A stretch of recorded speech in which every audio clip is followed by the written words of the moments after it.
Hello friends, आज मैं आपको डेविड शॉर्ट्स की book the magic of thinking big से बताऊंगा कि सक्सेस का एक बेसिक रूल क्या है और वो रूल आप किस तरह अपनी लाइफ में अप्लाई कर सकते हो। तो चलिए शुरू करते हैं। सक्सेसफुल होने का एक बेसिक रूल है और आपको ये रूल अपने दिमाग में अच्छी तरह बिठा लेना चाहिए। और ये रूल है, सक्सेस दूसरे लोगों के सपोर्ट पर डिपेंड करती है। यस, सक्सेस दूसरे लोगों के सपोर्ट पर डिपेंड करती है। आपके और आपके टारगेट के बीच सिर्फ एक ही रुकावट है और वो है दूसरे लोगों का सपोर्ट ना होना। किसी ऑफिसर को अपने ऑर्डर्स के पालन के लिए एम्प्लॉयज पर डिपेंड होना पड़ता है। अगर वो उसके ऑर्डर्स नहीं मानेंगे तो कंपनी का प्रेसिडेंट उस ऑफिसर को नौकरी से निकाल देगा और एम्प्लॉयज का कुछ नहीं बिगड़ेगा। एक पॉलिटिशियन भी डिपेंड होता है उसके वोटर्स पर। अब आप ये पूछ सकते हो कि चलो ये मान लिया कि मैं जो सक्सेस चाहता हूँ उसे हासिल करने के लिए दूसरों पर डिपेंड होना पड़ता है, लेकिन मैं किस तरह इन लोगों को इंस्पायर करूँ कि वो मुझे सपोर्ट करें और मुझे लीडर माने। इसका जवाब एक छोटे से सेंटेंस से दिया जा सकता है, लोगों के बारे में अच्छा सोचो।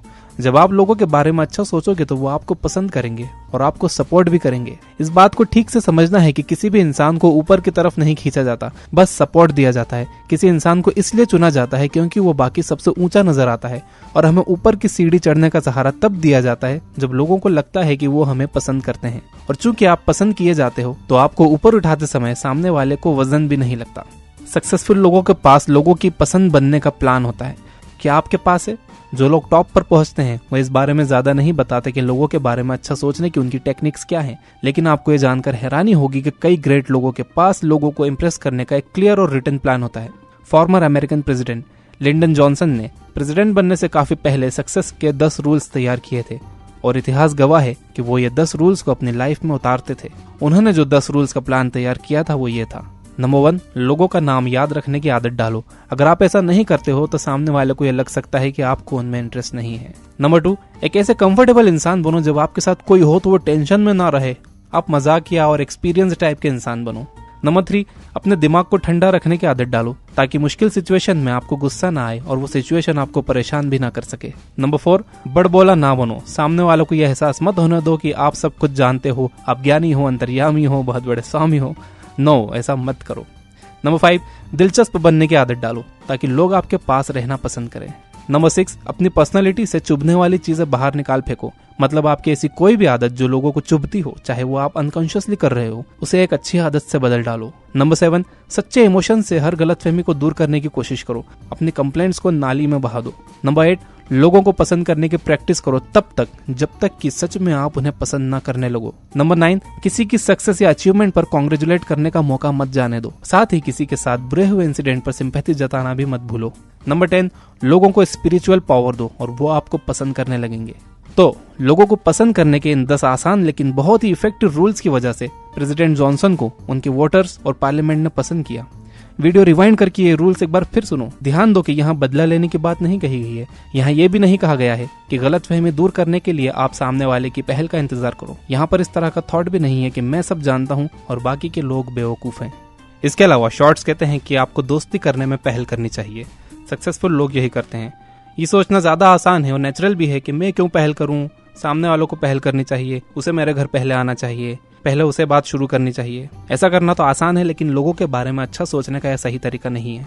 अगर आप इस बात का इंतजार करते रहोगे कि दूसरा व्यक्ति दोस्ती की बुनियाद रखे तो आपके पास कभी भी ज्यादा दोस्त नहीं होंगे। असल में सच्चे लीडर की पहचान है कि वो लोगों से पहचान बढ़ाने में पहल करता है। वो इंसान सच में सक्सेसफुल होगा जो आपके पास आता है, आपसे हाथ मिलाता है और कहता है, हेलो, आई एम XYZ। इस बात पर थोड़ा सोचें। आप पाएंगे कि वो इंसान इसलिए सक्सेसफुल होगा क्योंकि वो दोस्ती बनाने के लिए मेहनत कर रहा है। अगली बार जब आप किसी बड़े ग्रुप में खड़े हों, इस बात को ध्यान से देखें। वहां पर मौजूद सबसे इंपॉर्टेंट इंसान वो होता है जो अपना इंट्रोडक्शन देने में सबसे ज्यादा एक्टिव होता है। आपने कभी सोचा है कि लोग लिफ्ट का इंतजार करते समय स्टैचूज की तरह क्यों खड़े होते हैं? अगर वहां कोई जान पहचान का नहीं है तब तक ज्यादातर लोग अपने आसपास के खड़े लोगों से बात ही नहीं करते। एक बार ऑथर डेविड शॉर्ट्स ने इस पर एक छोटा सा एक्सपेरिमेंट किया। उन्होंने लिफ्ट में उनके पास खड़े हुए इंसान से बातचीत करने का फैसला किया। उन्होंने 25 बार लगातार ऐसा किया और 25 बार ही उन्हें इसके पॉजिटिव और फ्रेंडली रिप्लाई मिले। हालांकि अजनबियों के साथ बात करने को अच्छे मैनर्स में शामिल नहीं किया जाता, लेकिन ज्यादातर लोग फिर भी इस बात को पसंद करते हैं और ये रहा इसका बेनिफिट। जब आप किसी अजनबी के बारे में कोई पॉजिटिव बात कहते हैं तो इससे उसे खुशी मिलती है, उसका मूड अच्छा हो जाता है और आपको भी अच्छा लगता है और आपको भी पीस और खुशी मिलती है। हर बार जब आप किसी इंसान की तारीफ करते हैं तो हर बार दरअसल आप खुद को बेनिफिट पहुंचा रहे होते हैं। कई लोगों में गड़बड़ होती है कि वो दूसरों से परफेक्शन की उम्मीद करते हैं। वो छोटी छोटी बातों से चिढ़ जाते हैं, उनके बारे में नेगेटिव सोचने लग जाते हैं। तो ये बात ध्यान में रखिए कि कोई भी इंसान पूरी तरह से अच्छा या बुरा नहीं होता और कोई भी इंसान परफेक्ट नहीं होता और परफेक्ट इंसान इस दुनिया में कोई भी नहीं होता। हम सब आधे अधूरे होते हैं। अब अगर हम अपने थॉट्स को कंट्रोल ना करें तो हमें हर इंसान में बुराई दिख सकती है, लेकिन हम अगर अपने थॉट्स को कंट्रोल कर लेते हैं तो हमें हर इंसान में अच्छाई दिख सकती है। आप इसे इस तरह से देखिए, मान लो कि आपका ब्रेन एक मेंटल ब्रॉडकास्टिंग सिस्टम है और इस ब्रॉडकास्टिंग सिस्टम में इक्वल पावर वाले दो चैनल हैं, चैनल P यानी कि पॉजिटिव चैनल और चैनल N यानी कि नेगेटिव चैनल। अब आइए देखते हैं कि आपका ब्रॉडकास्टिंग सिस्टम किस तरह काम करता है। मान लो कि आपका बॉस, हम उसका नाम चोपड़ा, मदन चोपड़ा रख देते हैं, बाजीगर का मदन चोपड़ा है, मदन चोपड़ा। तो मान लो कि आपका बॉस मदन चोपड़ा ने आपको कैबिन में बुलाया और आपके काम की जांच की। उसने आपके कई कामों की तारीफ भी की और साथ में सजेशंस भी दिए कि आप अपने काम को कैसे और बेटर बना सकते हो। अब ये नेचुरल है कि इस बारे में आप आज रात को सोचोगे। और अगर आप चैनल N यानी नेगेटिव चैनल को ऑन करते हो तो वहाँ का ब्रॉडकास्टर कुछ इस तरह की बातें करेगा। सावधान, चोपड़ा तुम्हें नीचा दिखाना चाहता है, उसे दूसरों को परेशान करने में बहुत मजा आता है। वो बॉस नहीं, हिटलर है। मैं कल ही जाकर उससे पूछूंगा कि हे मदन चोपड़ा, तुम्हारी हिम्मत कैसे हुई मुझे सिखाने की। लेकिन अगर आप चैनल P यानी पॉजिटिव चैनल को सुनते हो तो वहाँ का ब्रॉडकास्टर कुछ इस तरह से बातें करेगा। मिस्टर चोपड़ा बहुत अच्छे आदमी हैं, उन्होंने जो मुझे सजेशंस दिए हैं वो बहुत अच्छे हैं। अगर मैं उन सजेशंस पर अमल करूँ तो शायद मेरा काम सुधर जाए। मिस्टर चोपड़ा ने तो मुझे मेरी गलतियां बताकर मुझ पर एहसान किया है। मैं कल ही जाऊंगा और उन्हें थैंक्स बोलूंगा। इस मामले में अगर आप चैनल N की बात सुनेंगे तो हो सकता है कि आपके रिलेशन आपके बॉस से खराब हो जाएं और आप कोई गलत या खतरनाक हरकत कर बैठो। लेकिन अगर आप चैनल P की बात मानोगे तो आपके बॉस के सजेशन से आपको प्रॉफिट मिल सकता है और इसके अलावा आप उनके और करीब भी पहुंच सकते हो। वो आपसे मिलना पसंद करेंगे। जाइए, कोशिश करके देखिए।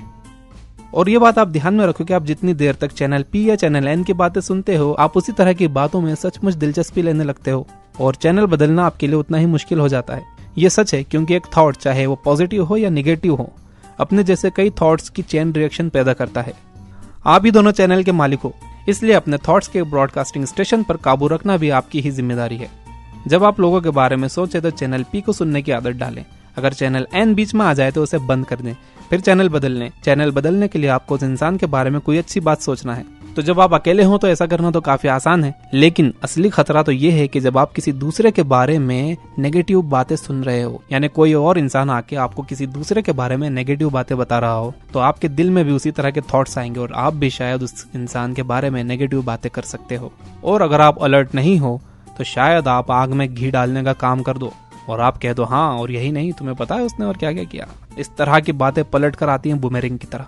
दो तरीके हैं जिससे हम दूसरे लोगों को हमारे पॉजिटिव चैनल को नेगेटिव चैनल में बदलने से रोक सकते हैं। एक तो यह कि आप इमीडिएटली सब्जेक्ट बदल दो और इस तरह की बातें करो, हाँ सॉरी यार लेकिन मैं तुमसे पूछना चाहता था उस काम का क्या हुआ। और दूसरा तरीका यह है कि आप वहां से इस तरह की बात कहकर चल दो, सॉरी यार अभी मैं जल्दी में हूँ, मुझे एक जगह पहुंचना है, पहले ही बहुत देर हो चुकी है, तो फिर मिलते हैं। अपने आप से वादा करो कि आप दूसरों को इस बात की परमिशन नहीं दोगे कि वो आपकी थॉट प्रोसेस बदल दें। और एक बार आप लोगों के बारे में अच्छा सोचने की आदत डाल लोगे तो आपकी सक्सेस बिल्कुल पक्की है। तो ये थी डेविड शॉर्ट्स की book magic of thinking big से वो टिप्स, वो ट्रिक्स जिनसे आप लोगों के बारे में अच्छा सोच सकते हो, आप उन्हें अपना दोस्त बना सकते हो और ये बातें आपको सक्सेसफुल होने में काफी मदद कर सकती हैं और यही करती भी हैं। तो वीडियो पसंद आया हो तो लाइक करिए, कमेंट करिए इनमें से आप ऑलरेडी कौन से रूल्स फॉलो करते हो, और अगर आपने अभी तक सब्सक्राइब नहीं किया है तो सब्सक्राइब करो। फिर मिलेंगे नेक्स्ट वीडियो में, तब तक के लिए take care and thank you for watching.